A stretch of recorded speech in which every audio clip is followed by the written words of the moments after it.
أعوذ بالله من الشيطان الرجيم بسم الله الرحمن الرحيم ألم تر إلى الذين يزعمون أنهم آمنوا بما أنزل إليك وما أنزل من قبلك يريدون أن يتحاكموا إلى الطاغوت وقد أمروا أن يكفروا به ويريد الشيطان أن يضلهم ضلالا بعيدا صدق الله مولانا العظيم الصلاة والسلام عليك يا سيدي يا رسول الله الصلاة والسلام عليك يا سيدي يا حبيب الله الصلاة والسلام عليك يا سيدي يا شفيع المذنبين وعلى آلك وأصحابك يا سيدي يا رحمة للعالمين.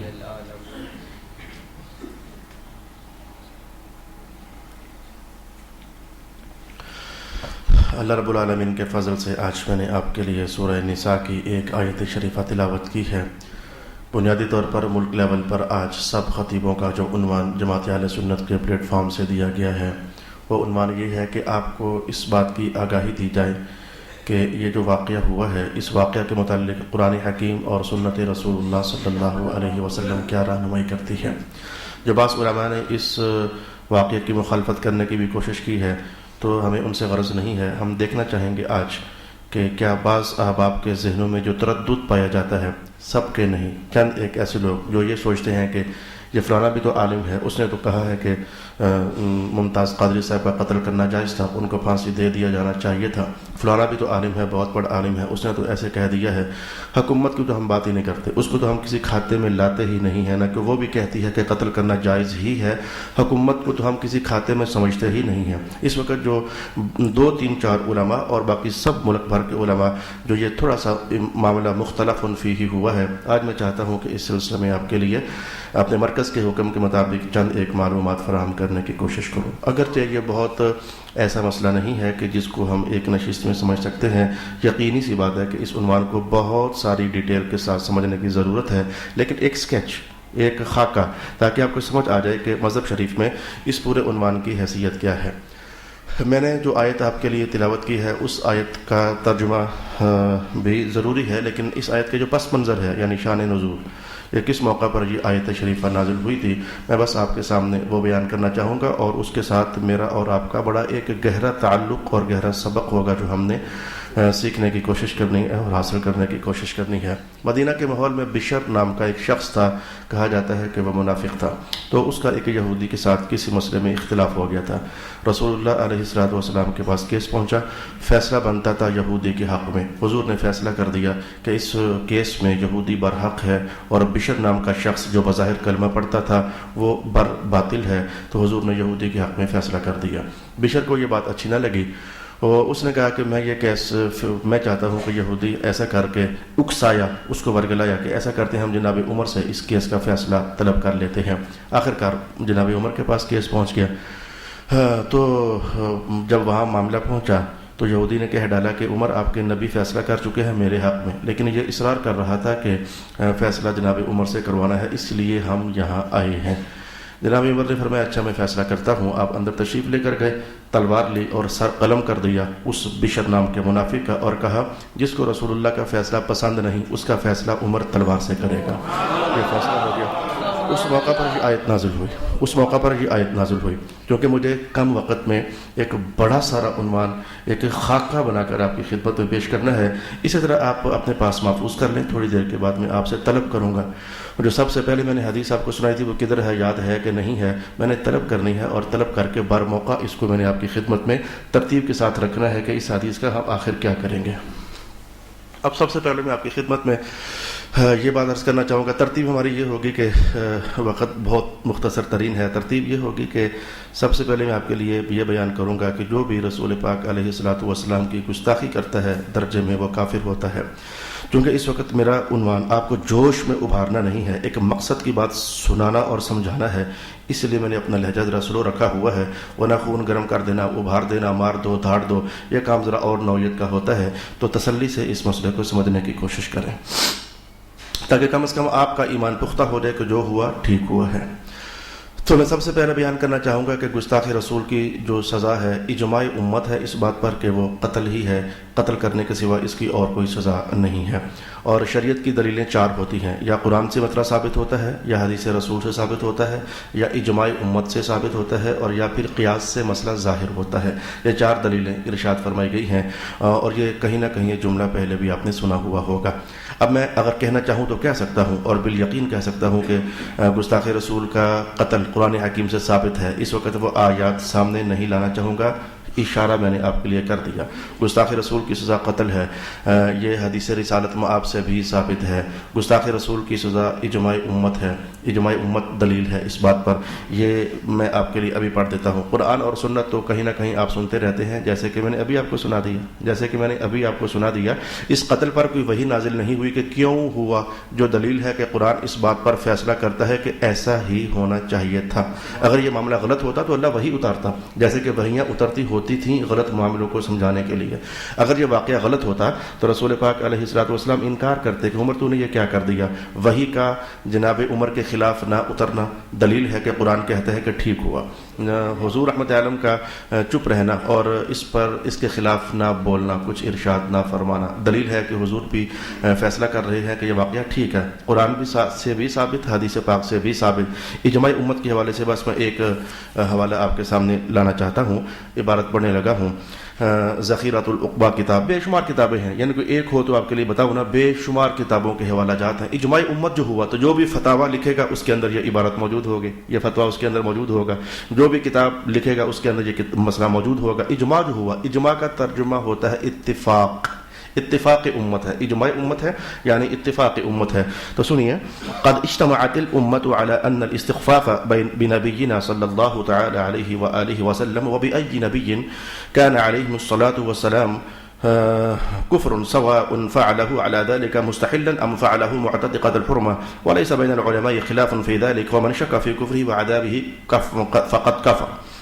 اس کا ترجمہ یہ ہے کہ تمام امت کا اتفاق ہے، تمام امت یعنی علماء، پبلک مراد نہیں ہوتی ہے، تمام امت کا اتفاق ہے یعنی تمام علماء کا، حنفی، شافعی، مالکی، حنبلی، بلکہ اہل ظواہر کا بھی اس بات پر اتفاق ہے کہ جو شخص بھی رسول پاک علیہ الصلوۃ والسلام کی شان میں گستاخی کرے گا، استخفاف، خف ہلکا جاننا، حضور کے کسی معاملے کو ہلکا جاننا، جو بھی استخفاف کرے گا تو وہ کافر ہو جاتا ہے، اور پھر جو اس کے کفر میں شک کرتا ہے وہ بھی کافر ہو جاتا ہے۔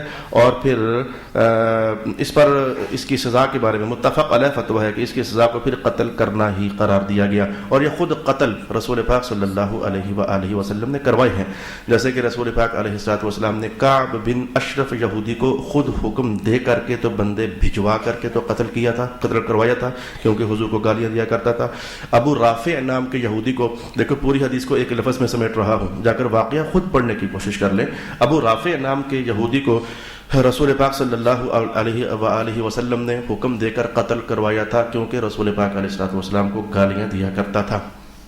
اور تیسرا میں آپ کے سامنے بے شمار حوالہ جات جو ہوئے تو کم پر ہی گزارا چلانا، ابو افق نام کے یہودی کو بھی رسول پاک صلی اللہ علیہ وآلہ وسلم نے قتل کروایا تھا، کیونکہ وہ بھی رسول پاک صلی اللہ علیہ وآلہ وسلم کو گالیاں دیا کرتا تھا۔ بطور برکت اور بطور مدعا کو واضح کرنے کے ایک اور عبارت آپ کے لیے پڑھ دیتا ہوں، امام ابو یوسف کی کتاب الخراج سے یہ عبارت نکال کر آپ کے سامنے پڑھنا چاہتا ہوں۔ قال ابو یوسف رحمہ اللہ تعالی، آج بہت سپیڈ کے ساتھ سبق چلے گا، بعد میں اس کو لے کر سبق کو لے کر 2-3-4 بار سن لینا، مجھے امید ہے کہ آپ کا یہ علم پختہ ہو جائے گا۔ وأيما رجل مسلم سب رسول الله صلى الله عليه وآله وسلم أو كذبه أو عابه أو تنقصه فقد كفر بالله تعالى وبانت زوجته۔ جو شخص بھی رسول پاک علیہ الصلوۃ والسلام کی تکذیب کرتا ہے یا پھر آپ کو عیب لگاتا ہے، یہ عیب تھا، یہ عیب تھا حضور میں، یہ عیب تھا، یا پھر آپ کی شان میں تنقیص کرتا ہے، کمی کرنے کی کوشش کرتا ہے، تو اس نے اللہ کے ساتھ کفر کر دیا اور اس کی بیوی فارغ ہو گئی۔ یہ کتاب الخراج کے اندر قاضی ابو یوسف رحمۃ اللہ تعالی علیہ کی عبارت تھی جو میں نے آپ کی خدمت میں بیان فرما دی۔ اب میں ایک اور عبارت آپ کے سامنے لانا چاہتا ہوں، اس کا مدعا بھی ذرا ایک الگ درجے میں ہوگا۔ یہ تنویر الابصار کی عبارت میں آپ کے خدمت میں پیش کرنا چاہتا ہوں۔ کل مسلم ارتد فتوبته مقبولۃ الا الکافر بسب نبی صلی اللہ علیہ وآلہ وسلم۔ یہ بڑا اہم مسئلہ ہے، یہ جو لائن میں نے پڑھی ہے آپ کے لیے یہ بڑی اہم لائن ہے۔ اس لائن کو سمجھانے کے لیے آؤ میں آپ کے لیے بیان کروں۔ ایک ہوتا ہے مسلمان، ایک ہوتا ہے مرتد۔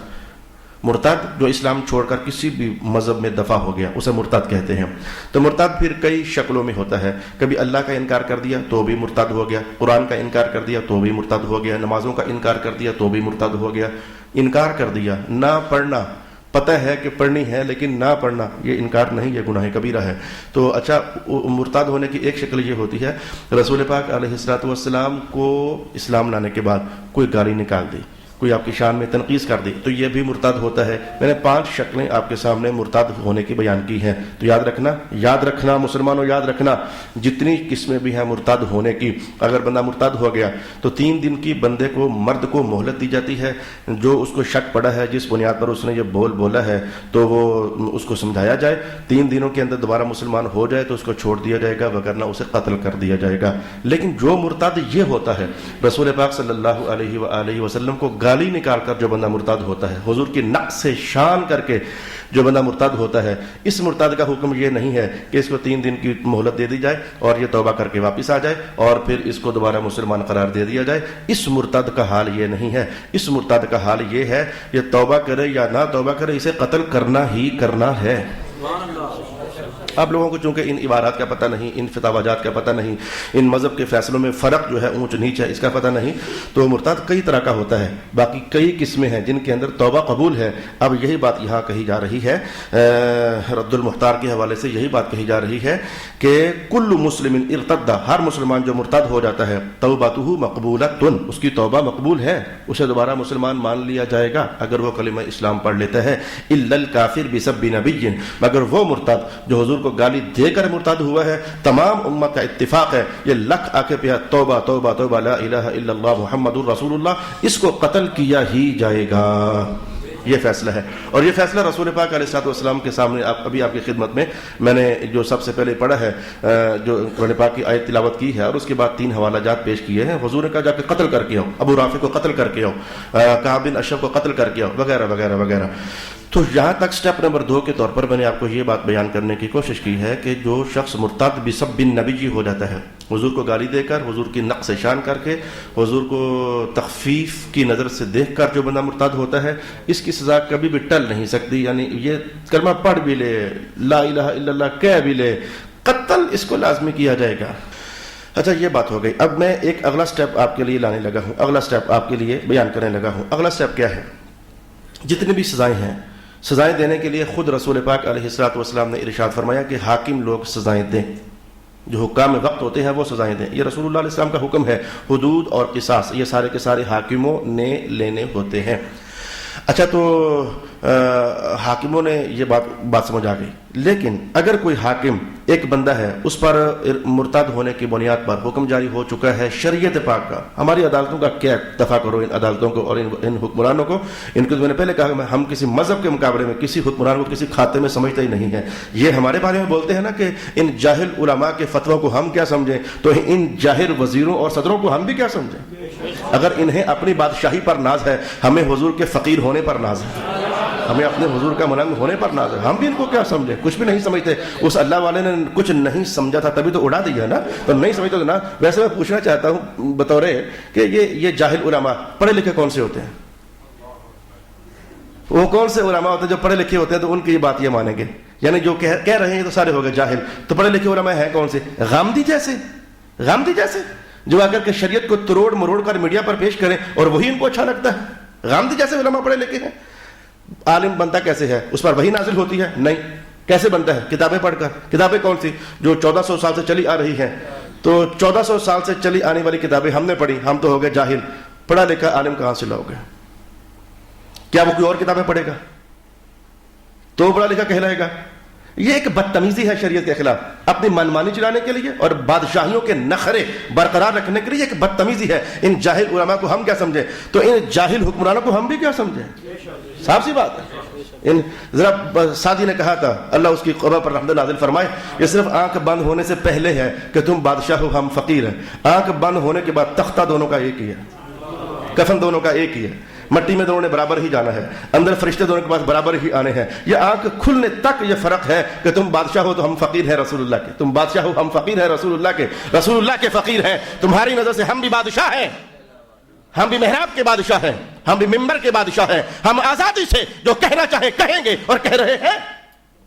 سعد نے کہا تھا کہ آنکھ بند ہونے سے پہلے تقریر ہے، تم بادشاہ ہو، تم وزیر ہو تو یہ فقیر اور ملنگ ہے، آنکھ بند ہونے کے بعد اب دونوں کو ایک ہی پھٹے پر نہانا ہوگا، دونوں کو ایک ہی چارپائی پر لے کر لاد کر لے جانا ہوگا، دونوں کو ایک ہی قبر میں اترنا ہوگا۔ دنیا بھر میں جہاں بھی جاؤ گے قبر کی چار دیواری کے اندر کا نظام ایک ہی ہوگا، تو وہاں پیر میر شاہ صاحب کی باتوں کو سلام، سب کھوٹیاں تھی سنتد کھریاں۔ بات یہ ہے، پھر ادھر پتہ لگ جائے گا کہ کون کھوٹا تھا اور کون کھرا تھا۔ واپس آ رہی، اس وقت میں نے جذباتی گفتگو کی طرف نہیں بڑھنا کیونکہ مجھے ایک مقصد آپ کی خدمت میں پیش کرنا ہے۔ تو عدالت کا حق بنتا تھا، حکمرانوں کا حق بنتا تھا کہ گستاخ رسول کو قتل کرے، اس نے قتل نہیں کیا۔ پبلک میں سے اگر کسی نے قتل کر دیا، اس بات کا حکم شرعی کیا ہوگا؟ کیا وہ حکم شرعی ہوگا جو اس وقت ہوا، یعنی ممتاز قادری صاحب کو شہید کر دیا گیا، یا وہ حکم شرعی ہوگا کہ جو علماء اس وقت چیخ رہے ہیں کہ قتل اس کا حق نہیں بنتا تھا، اس کو آزاد کر دینا چاہیے تھا، یہ حق بنتا ہے، کیا اس کا حکم شریعت بنتا ہے؟ علماء تو ہو گئے جاہل، پڑھے لکھے حکمرانوں، علماء تو ہو گئے جاہل، رسول اللہ کے بارے میں کیا کہو گے؟ ہے ایمان میں کوئی ہمت کہ رسول اللہ کے خلاف کہہ سکو؟ نعوذ باللہ یہی جملہ کہہ سکتے ہو؟ بدبختو کہہ سکتے ہو؟ وہ تاثیر بکواس کرتا تھا کہ ان جاہل علماء کے فتوے کو میں کیا سمجھوں؟ اب تو کھپ گیا، جو ہو رہا ہے اس کا ہو رہا ہوگا، لیکن رسول اللہ کو کیا کہو گے کہ ہم تو ہو گئے جاہل، کیونکہ کہتے ہیں کہ یہ ممتاز قادری صاحب کا اس کو چھوڑ دینا حق بنتا تھا، قتل نہ کرنا یہ شریعت کا حکم ہے، تو حضور کو کیا کہو گے؟ اور حدیث کے الفاظ سب سے پہلے میں نے کیا سنایا آپ کو؟ حدیث نکال کر لاؤ، حدیث نکال کر لاؤ۔ کیا رسول اللہ نے فیصلہ کیا تھا کہ عمر قتل کر دے اسے؟ نہیں، حضور رحمت عالم بادشاہ تھے، عدالت تھی، قاضی تھے، جج تھے، سب کچھ تھے، جو تو خود حکومت نے قتل کروائے، یعنی حضور نے قتل کروائے، حضور حکومت تھی، کائنات کی حکومت آج بھی حضور کی ہے۔ تو حضور رحمت اللہ نے جو قتل کروائے، وہاں تک تو بات سمجھ آتی ہے کہ حاکموں کو چاہیے کہ وہ قتل کروائیں۔ ابو رافع کو حضور نے قتل کروایا، کعب بن اشرف کو قتل کروایا، یہاں تک تو بات یہ سمجھ رہے قانون کے مطابق، رول ریگولیشن کے مطابق کہ حکومت قتل کروائے، حضور نے قتل کروائے، یہ تو بات سمجھ آ گئی، اس کو الگ کر لیں۔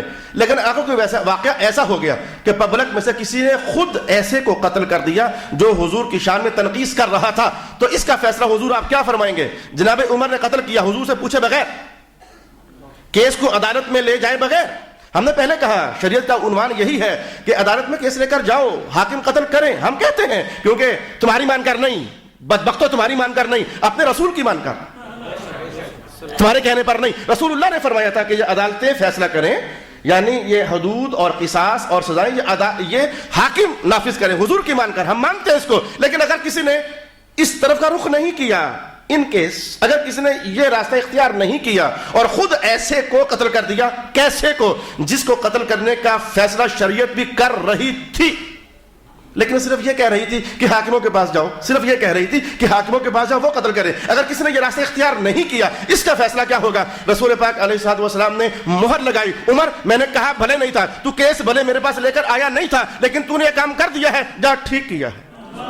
میں یہ کہنا چاہتا ہوں، دیکھو علم کی صورت ہے، بات کو سمجھنے کی کوشش کریں، کیونکہ بعض پبلک ابھی بھی وہ تردد میں ہے کہ کیا ہوا، صحیح ہوا کہ صحیح نہ ہوا۔ آپ کا یقین کامل ہو جانا چاہیے کہ جناب رسول پاک علیہ الصلوۃ والسلام کا جناب عمر کو کچھ بھی نہ کہنا، اللہ کو سارا پتا تھا کہ نہیں پتا تھا کیا ہو رہا ہے، وہی نازل کیوں نہیں کی اللہ نے؟ عمر تو نے کام غلط کر دیا ہے۔ ان بادشاہوں کو زیادہ سمجھ آ گئی ہے کہ ممتاز نے غلط کر دیا ہے، ان بادشاہوں کو زیادہ سمجھ آ گئی ہے کہ ممتاز قادری نے غلط کر دیا ہے۔ نعوذ باللہ، نعوذ کہتے ہوئے ڈرتا ہوں کیا رسول اللہ کو یہ سمجھ نہ آ سکے کہ عمر نے غلط کر دیا ہے؟ نعوذ باللہ العزیز، اللہ کو یہ پتہ نہ چل سکا کہ جناب عمر نے غلط کر دیا ہے، پتہ تھا نا سب کچھ، پھر بھی جناب عمر کے خلاف وحی کا نہ اترنا یہ قانون الہی پر تثبیت ہے کہ اللہ اس بات پر راضی ہے کہ محمد کا گستاخ نظر آ جائے، اگر حکمران فیصلہ نہ کریں تو غلامان محمد تم فیصلہ کر سکتے ہو، تم فیصلہ کر سکتے ہو۔ جذبات میں نہیں جاؤں گا، واپس آنا چاہوں گا کیونکہ سمجھداری سے اس بات کو سمجھنے کی ضرورت ہے۔ میں آپ کے سامنے ایک اور کیس پیش کر دیتا ہوں، رسول پاک علیہ الصلوۃ والسلام کے ایک صحابی تھے، نابینا تھے، 2 باندیاں تھیں، اور دونوں باندیاں حضور رحمت اللہ کو سب و شتم کیا کرتی تھی۔ ایک رات کو بس نہ برداشت ہوا، حالانکہ اس صحابی کے 2 بیٹے تھے ان 2 باندیوں سے، تو ایک رات بس نہ برداشت ہو چکا، آپ نے اسی اندھیری حالت میں جو آپ کو سمجھ آئی، آپ نے وہ تلوار لی اور پیٹ پر رکھ کر ایک کو اڑا دیا، دوسرے کو اڑا دیا۔ صبح رسول پاک علیہ الصلوۃ والسلام کی بارگاہ میں کیس پیش ہو گیا، اور کیس یہ تھا کہ آپ کے صحابی نے 2 باندیوں کو رات کو قتل کر دیا ہے. اللہ اکبر. تو رسول پاک صلی اللہ علیہ وآلہ وسلم نے پوچھا کہ کون ہے بھائی جس نے ایسا کیا؟ تو وہ نابینا صحابی نابینا حالت میں لڑکھڑاتے ہوئے تھوڑا سا آگے آئے. کہا یا رسول اللہ یہ کام میں نے کیا ہے، کیونکہ وہ آپ کو گالیاں نکالتی تھیں. تو رسول پاک علیہ الصلوۃ والسلام نے فرمایا کہ ہم یہ قتل معاف کرتے ہیں. انہ حدر، یہ قتل معاف ہے. حدر یعنی معاف ہے. تو سمجھ آئی ہے ماورائے عدالت کا شور ڈال رہے ہیں یا پڑھے لکھے حکمران، یہ مفتیان کرام، وزیر پڑھے لکھے. ہم تو جاہل ہو گئے نا. یعنی کیا پڑھے لکھے ہو، کیا پڑھے لکھے ہو؟ یہ حدیثیں تم نے پڑھی نہیں ہے. پھر یہ حدیثیں پڑھنے لکھنے میں کیا وہ جو تمہارے خود ساختہ نصاب ہیں وہ آتے ہیں؟ حدیثیں اس قابل نہیں کہ انہیں بھی پڑھے لکھے ہونے کے نصاب میں شامل کیا جائے. 5ویں سپارے کی یہ آیت کیا اس قابل نہیں ہے کہ اسے بھی تمہاری کتابوں کا حصہ بنایا جائے؟ جاہل علماء، ان جاہل علماء کو فتووں کو ہم کیا سمجھیں؟ قرآن بھی جاہل ہے کیا؟ رسول اللہ کی عدالت بھی جاہل ہے کیا؟ تو اپنا ایمان سلامت رکھیں. اس گستاخ کا حق دوزخی بنتا تھا، پہنچا دیا گیا، اور ممتاز قادری کا حق آزاد کرنا بنتا تھا جو کہ ان بادشاہوں نے ظلم کیا ہے. اب میں آپ کو کون سی کتابیں ہیں جن کو پڑھ کر تو آپ کہتے ہو کہ یہ پڑھے لکھے علماء ہیں؟ میں پوچھنا چاہتا ہوں، مجھے آخر میں بھی چلو میں عالم نہیں ہوں، طالب علم ہوں. ایک طالب علم کا کوشچن کرنا سوال بنتا ہے، کون سی کتابیں ہیں جن کو پڑھ کر تم کہو گے ہاں یہ پڑھے لکھے علماء ہیں؟ ذرا ان کتابوں کا نام بتاؤ گے؟ یہ کتاب دیکھے کبھی تم نے تو کبھی اس کتاب کو چھوا بھی نہیں ہوگا. حکمرانوں تمہیں تو کبھی اس کتاب کو چھوا بھی نہیں ہوگا جب تک یہ کتاب پڑھانا لی جائے. کسی عالم کو فراغت کی سند نہیں دیتے ہم لوگ. اس کا ہدایہ شریف نام ہے. تم نے کبھی کھول کر پڑھا بھی نہیں ہوگا، ٹچ بھی نہیں کیا ہوگا. باتیں کرتے ہو کہ پڑھے لکھے ان جاہل علماء، جاہل علماء کیونکہ تمہارے خلاف بولے ہیں. جاہل علماء. غامدی تمہارے حق میں بولتا ہے لہذا پڑھا لکھا علماء. اعوذ باللہ من الشیطان الرجیم. ہمیں تمہارے حق کی پرواہ نہیں، ہمیں رسول اللہ کے حق کی پرواہ ہے. ہمیں تمہاری عزت اتنی عزیز نہیں ہے، بلکہ عزیز ہی نہیں ہے جتنی رسول اللہ کی عزت ہمیں عزیز ہے. پڑھے لکھے علماء اور جاہل علماء کیا اصطلاح نکالی ہے؟ کیا سمجھدار ہمارے حکمران واقع ہوئے وہ جو جاہل علماء کا فتویٰ. اعوذ باللہ من الشیطان الرجیم. میں چاہوں گا کہ بتاؤں کہ کس قتل کے ہونے پر کہا جائے گا کہ یہ جرم ہو گیا ہے لہذا قاتل کو قتل کر دیا جائے. یہ اہم مسئلہ ہے. قتل تو ہوتے رہتے ہیں نا. ممتاز قادری نے قتل کر دیا کس کو؟ تاثیر کو. تو میں قتل کر دوں آپ کو، آپ قتل کر دیں مجھے. کون سا قتل ہے کہ جس کا جواب یہ ہوگا کہ یہ جرم ہوا ہے لہذا آہستہ سننا، آہستہ. میں چاہوں گا کہ میرا وقت ضائع نہ ہو، جذبات میں نہ کہیں وقت گزر جائے. آہستہ سنو. کون قتل کرے گا تو پھر ہم کہیں گے لو بھی یہ جرم ہو گیا ہے. کس طرح کا قتل ہوتا ہے؟ بھی یہ جرم ہو گیا ہے اب بدلے میں قاتل کو قتل کر دو. کس طرح کا قتل ہوتا ہے؟ صرف جان اڑا دینا؟ نہیں نہیں. آپ کے سامنے کتاب کی عبارت پڑھتا ہوں. ہدایہ شریف اس وقت میرے سامنے ہے، جلد رابع ہے، صفحہ نمبر 555 ہے. چیپٹر کا نام ہے باب ما یوجب القصاص وما لا یوجبہ. چلو ہم جاہل علماء یہ کتاب پڑھ رہے ہیں. قیامت کا مجھے پیر صاحب کی پھر بات یاد آتی ہے، جاہل ہیں کہ نہیں قبر میں فیصلہ ہو جائے گا. سب کھوٹیاں تھی سن تد کھریاں. تو کس طرح کے بندے کو قتل کریں گے تو ہم کہیں گے کہ یہ جرم ہے تو لہذا بندے کو قتل کرنا چاہیے بطور بدلے کے.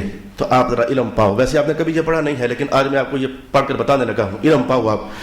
القصاص واجب بقتل كل محقون الدم على التعبید. شباش ذرا پڑھ کے سناؤ کہ لکھا کیا ہوا ہے. ان کی زبریں سے نہیں سیدھی کر کے بتا دو. پڑھے لکھے لوگوں سلمان تاثیر پتر قبر جو باہر حاضر اور یہ عبارت پڑھ کر سنا دے لکھی کیا ہوئی ہے. کیونکہ ہم تو محراب نشین تو جاہل ہو گئے نا. تو پتر یہ کتاب پڑھ کے بتا دے لکھا کیا ہوا اس کے اندر. نہیں پتر نہیں، میں ایسے کو پتر بھی نہیں کہتا. یہ پتر بطور تانا تھا لیکن ایسے کو میں پتر بطور تانا بھی نہیں کہنا چاہتا جو گستاخ رسول ہے صلی اللہ علیہ وآلہ وسلم. تو لکھا ہوا ہے، غور سے سن لو بھائی. ہر ایسے یہ بندہ ہے جس کو قتل کرنا ہے، ہر ایسا بندہ جس کا خون شریعت کے اندر محفوظ ہے اس کو قتل کرو گے تو بدلے میں قاتل کو قتل کر دیا جائے گا. بات سمجھنا پوری. ابھی بات نہیں سمجھے ہو، اگر ٹائم اوپر ہو گیا تو کوئی بات نہیں، یہ بات میں سمجھا دوں جماعت انشاءاللہ. لیکن آج صرف 15 سالوں میں اگر ایسا ہو گیا مجھے ایک 20 پر جماعت کھڑی کرنی پڑ گئی تو میں کر دوں گا. 15 سال سرکار کی عزت کی خاطر یہ 5 منٹ حضور کے نام پر ہے انشاءاللہ. لیکن بات سمجھ جاؤ. یہ عنوان میں چاہتا ہوں کہ محفل ماحول بنا ہوا ہے، ذہن تیار ہے. آج کافی سارے لوگ یہی سننے آئے ہو تو ذرا آپ کو پوری بات سمجھاؤں. یہ ایک بندہ ہے تو اگر اس کا خون شریعت میں محفوظ سمجھا جائے گا تو پھر جو بھی اسے قتل کرے گا تو یہ جرم ہے، تو اسے پکڑ کر قتل کر دو. محقون الدم یعنی محفوظ الدم. اور جیسے کہ آپ، ہم سب کا اس وقت اس حالت میں ہم سب مسلمان ہیں، ہمارا خون شریعت کہہ رہی ہے یہ محفوظ ہے، خبردار اگر کسی نے قتل کیا تو. جیسے کہ ہم سب اس وقت موجود ہیں، ہم سب مسلمان محفوظ الدم ہیں، مسون الدم ہے، محقون الدم ہے. کئی لفظ بولے جاتے ہیں، یعنی ہمارے خون کی حفاظت رب کائنات کا قرآن کہہ کر رہا ہے. مسلمانوں کو قتل نہ کرنا، مسلمانوں کو قتل نہ کرنا، مسلمانوں کو قتل نہ کرنا، یہ ہمارے خون کی حفاظت ہے. اور جو بندہ شریعت میں محفوظ الدم کہتے ہیں خون کو، محفوظ الدم، خون محفوظ ہے. لفظ کا ترجمہ سمجھ آ گیا؟ محفوظ الدم، جس بندے کا دم، خون شریعت میں محفوظ نہیں ہے، یعنی شریعت بھی یہی کہہ رہی ہے مار دو اسے. جو بندہ محفوظ الدم نہیں ہے، شریعت بھی یہی کہہ رہی ہے کہ اس کا خون محفوظ نہیں ہے، اڑاؤ اسے. تو جس نے ایسے بندے کو قتل کر دیا تو رسول اللہ نے خود فرمایا تھا کہ ایسے بندے کو قتل کرنے والے کا قتل جرم نہیں ہے، عین حق شریعت ہے، جو ہوا صحیح ہوا. یہ عبارت میں نے پڑھ کے سنا دی. ایک جاہل عالم نے پرانی کتابوں کی عبارت پڑھ کر سنا دی. قیامت کو حساب ہوگا، تاثیر پتر پھر پتر کیا دلے، قیامت والے دن حساب ہو رہے گا تیرا. تو نے ان علماء کو کہا نا کہ جاہل ہے، کیونکہ حدیثیں پڑھ کے سناتے ہیں، قرآن پڑھ کے سناتے ہیں، یہ جاہل ہیں. تو قیامت والا دن حساب ہوگا، وہ علیحدہ ہوگا، علیحدہ ہوگا. عدالتوں میں اتنا 4 بار پھانسی، کیونکہ جرم 4 ہوتے ہیں، 4 بار دوزخ، 10 بار دوزخ. جب یہ فیصلے ہوں گے نا تو پھر سمجھ آ جائے گی کہ مذہب سنانے والوں کو یہ کہنا کہ جاہل علماء کا فتویٰ ہے، مجھے اس کی کیا پرواہ ہے. اللہ اکبر صلی اللہ علیہ وآلہ وسلم. پھر سمجھا بھائی. تو جس کا خون محفوظ، اسے کوئی قتل کرے تو قتل کرنے والے کا جرم ہے، اسے اڑا دیا جائے گا، قتل کر دیا جائے گا. اور جس کا خون شریعت کے کاغذوں کے اندر محفوظ ہے ہی نہیں، اگر کسی نے اسے قتل کر دیا تو یہ جرم ہے ہی نہیں، اس کی سزا قتل بنتی ہی نہیں. تاثیر کا فیصلہ اجماع امت، آج کے دور کے علماء کا فیصلہ ہو چکا تھا کہ گستاخ رسول ہے، اس کا حق شریعت قتل ہی بنتا ہے. اس کا خون محفوظ نہیں رہا، اس کا خون محفوظ نہیں رہا. جب اس کا خون محفوظ نہیں رہا تو شریعت تو کیا ہی رہی تھی، اڑاؤ اسے، مارو اسے، حاکموں مارو. توجہ نہیں کر رہے تھے، سوچ بچار نہیں کر رہے تھے کہ شریعت کہہ رہی ہے ہمیں مارو اسے. توجہ نہیں کی، کسی اور نے قتل کر دیا. قادری رحمہ اللہ نے قتل کر دیا. یا رسول اللہ کیسا ہوا؟ مدینے سے آواز آئی بالکل ٹھیک ہوا. یہ محفوظ الدم تھا ہی نہیں، محفوظ الدم تھا ہی نہیں، اس کا قتل ہوا، ٹھیک ہوا. میرا خیال ہے کہ یہ سٹیپ بھی آپ کو تھوڑا سا سمجھ آ گیا، کیونکہ پورا چیپٹر تو پھر نہیں نا. میں نے ایک لائن پڑھ کر سنائی ہے، جس لائن کے اندر یہ بات ہے. جناب امام حسین فرماتے ہیں کہ مجھے میرے بابا علی نے حدیث سنائی، اور مولا علی ارشاد فرماتے ہیں کہ رسول اللہ سے میں نے خود سنا. کیا سنا؟ میں کہ اگر کوئی نبی کو گالی دے، من سب النبی صلی اللہ علیہ وسلم فقتلوہ، اگر کوئی نبی کو گالی دیتا ہے، برا کہتا ہے، قتل کر دو. اور اگر کوئی صحابی کو گالی دیتا ہے، پکڑ کر لمبے ڈالو، کوڑے مارو اسے. تو رسول اللہ تم اجازت دو یا نہ دو، رسول اللہ اجازت دے چکے ہیں. ویسے بھی جیسے نمازیں پڑھنے کے لیے وزیروں کی اجازت کی ضرورت نہیں ہے، اللہ کا حکم ہے، رسول اللہ کا حکم ہے. روزے رکھنے کے لیے وزیروں کی اجازت کی ضرورت نہیں ہے، رسول اللہ کا حکم ہے. ایسے ہی جب گستاخ رسول ہو، جب وزیر آنکھیں بند کر کے انے ککڑ ہو جائے نا، پھر اس موقع پر کوئی بھی درویش محمد اٹھ کر کے اگر قتل کر دے، ضرورت نہیں ہے پوچھنے کی، اس لیے کہ مدینے کا حکم ہے، مار دو اس کو، مار دو اس کو. اچھا، یہ بات میں نے آپ کو سمجھانے کی کوشش کی، مختصر وقت میں سمجھانے کی کوشش کی. لگے ہاں تو اب میں آپ کی خدمت میں یہ اچھا ویسے پڑھے لکھے حکمران پڑھے لکھے آپ کو بتاؤں قیامت تک حضور کا فیصلہ کیا ہے. لا قود الا بالسیف، قتل کے بدلے میں اگر قتل کرنا ہے تو اس کا شرعی طریقہ کیا ہے؟ میرے حضور کا تلوار کے ساتھ. سمجھداروں، ججوں، وکیلوں، پڑھے لکھے حکمرانوں، مجھے بتاؤ کہ یہ پھانسی کون سی شریعت ہے؟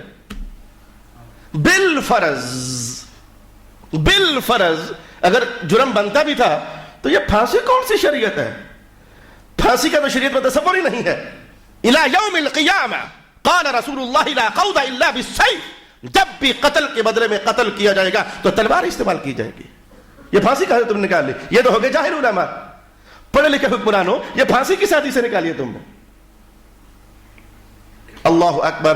اب میں چونکہ ترتیب میں ایک اور شے آپ کو بتانی تھی، بتانے لگا ہوں. اس وقت آپ بھی امتحان میں ہو.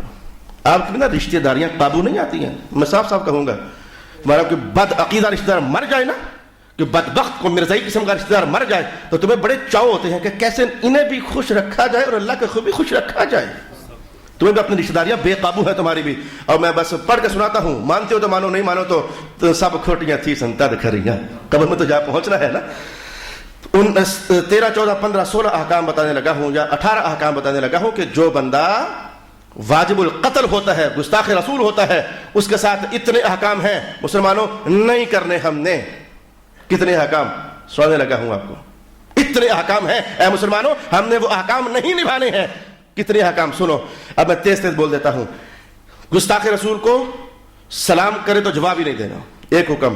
اس سے میل جول رکھنا حرام. فتح رضویہ شریف, یہ میری تحقیق نہیں ہے اور میں طالب علم ہوں, فتح رضویہ شریف جلد نمبر 14 صفحہ نمبر 298, وہاں تفصیل سے فتویٰ لکھا ہوا ہے. کتنے احکام ہیں جو گستاخ رسول کے ساتھ ہم نے نہیں کرنے ہیں. سن لو, سلام کا جواب نہیں دینا.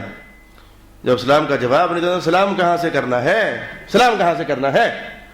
میل جول رکھنا حرام, نشست و برخاست رکھنا حرام. بیمار پڑ جائے تو پڑا رہے, پرواہ نہیں کرنی, اس کی بیمار پرسی کرنے نہیں جانا. رشتہ داریاں نبھاتے ہو تم بھی, شکوہ تو آپ سے بھی ہے. پبلک مراد پبلک شکوہ تو آپ سے بھی ہے.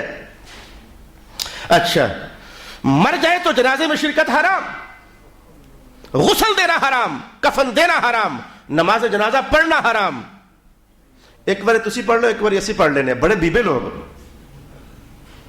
بڑے بیبے لوگ, ایک بار تسی پڑھ لو, ایک بار اسی پڑھ لینے. 16 فتویٰ نکال کر لائے ہو کہیں سے. نماز جنازہ پڑھنا حرام, نماز جنازے کو کندھا دینا حرام, مسلمانوں کے قبرستان میں دفنانا حرام. گستاخ رسول مر جائے, 2.5 گھنٹے تک کوئی مولوی نہیں ملا کوئی مولوی نہیں ملا. پھر کوئی پڑھا لکھا مولوی لے کر آئے تھے تاثیر کے لیے. 2.5 گھنٹے تک کوئی مولوی جنازہ پڑھانے کو تیار نہیں تھا, سارے جاہل تھے. پھر ایک پڑھا لکھا مولوی پتہ نہیں کتنے پیسے دے کر لائے, پڑھے لکھے مولوی جنازہ پڑھا دے. اللہ اکبر. اچھا, تو مسلمانوں کی طرح اس کی قبر بنانا حرام. اگلا حکم سنو, اس کو مٹی کی بکیں بھر بھر کر ڈالنا حرام. فاتحہ خوانی کرنا اس کے لیے حرام. کسی طرح کا ایصال ثواب کرنا اس کے لیے حرام. اس کی لاش کو پکڑو, کسی چوڑے سے کہو اسے گھسیٹ کر لے جا, کوئی بھی گڑھا کھود کر وہاں پھینک دے اور اوپر مٹی ڈال دو. یہ حکم ہے گستاخ رسول کا. رشتہ داریاں نبھائی جا رہی ہیں, نبھاؤ, چند نبھاؤ رشتہ داریاں, یا رشتے نبھا لو یا ایمان نبھا لو. صحابہ ایمان نبھاتے تھے, رشتہ داریاں نہیں نبھاتے تھے. اور چس پڑی ہوئی ہے اس دور میں, ایمان نبھے کہ نہ نبھے, رشتہ داری نبھا لو. اعوذ باللہ من الشیطان الرجیم. جو بھی ان کے نکاح میں خواتین تھیں, جب گستاخی ہوگی تو وہ نکاحیں فارغ, اور وہ عورتیں جب چاہیں عدت پوری کرنے کے بعد کہیں اور نکاح کر سکتی ہیں.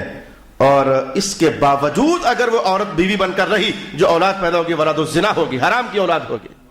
18 احکام گن کر میں نے تیزی کے ساتھ آپ کی خدمت میں بیان کرنا چاہے ہیں.